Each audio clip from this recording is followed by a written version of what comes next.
Hi everyone, আসসালামু আলাইকুম। আজকে ছোট্ট একটা ভিডিও নিয়ে চলে আসলাম। সেটা হচ্ছে এই যে সিরামিক্সের এই জিনিসগুলো কিন্তু অনেক বেশি ট্রেন্ডি এখন।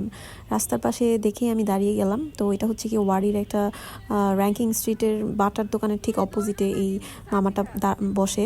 তো এই যে প্লেটটা আমার অনেক পছন্দ হয়েছে। এটা হচ্ছে গিয়ে কে বলে একদম ইয়ামচাতে যে খাবারগুলো সার্ভ করে যে প্লেটে, ঠিক সেম প্লেটটাই, কিন্তু এটা হচ্ছে গিয়ে প্লেটটার সাইজটা একটু ছোট আর ওদের কাছে এই প্লেটটা একটাই ছিল। তো এই জন্য আর কি আমি আর নিতে পারিনি, একটা প্লেট দিয়ে কী করবো। আর সবগুলা কালেকশনই কিন্তু অনেক সুন্দর। বড় বড় সিরামিক্সের শপে গেলে কিন্তু এগুলোর প্রাইস অনেক বেশি এক্সপেন্সিভ। ওরা প্রায় 150-200 টাকা 250 টাকা এরকম করে পার পিস বিক্রি করতেছে।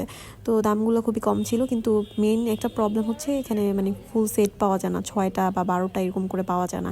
দেখা গেছে 2টা 3টা এরকম করে পাওয়া যায়, এটাই একটা প্রবলেম। তো দেখা যাচ্ছে প্লেট তো আর 1টা 2টা করে কিনা যায় না। আমার কাছে মানে এগুলো খুবই ভালো লাগে। নর্মাল যে শপের দোকানে যে নর্মাল কাঁচের জিনিসের থেকে এই সিরামিক্সের এগুলো অনেক বেশি এখন অনেক ট্রেন্ডিও, প্লাস অনেক ভালোও লাগে। এই যে এই গ্রিন কালার প্লেটটাও সুন্দর ছিল। ইভেন এই যে স্কাই কালারের এইগুলো তো একদমই ট্রেন্ডি। আমার মতো কার কার এই সিরামিক্সের জিনিসগুলো পছন্দ, আমার মনে হয় সবার কাছেই ভালো লাগে। ভালো থাকবেন সবাই, আল্লাহ হাফেজ।